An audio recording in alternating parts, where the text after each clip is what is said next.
ज्ञानेश्वरीच्या माध्यमातून तर यांनी ज्ञानोबरायांनी स्पष्ट केलं. पण भगवान श्रीकृष्ण सुद्धा अर्जुनाला समजावताना सांगतात की अर्जुन, नैनम छिद्दंती शस्त्राने नैनम दहती पावका न चैन क्लोदंती आपण शोषित मारुता.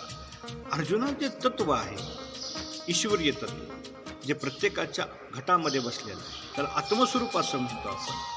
ते अर्जुना, तुला जरी वाटत असलं की तू समोरच्याला युद्धामध्ये मारणार आहेत तर नाही, म्हणजे तू फक्त शरीराला मारू शकतो.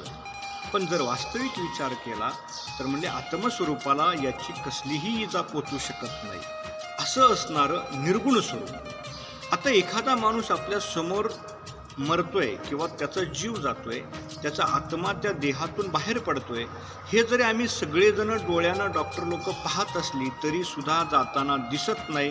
ते स्वरूप म्हणजे परमात्म्याचं स्वरूप आहे. आता एखादं मांजर कुत्र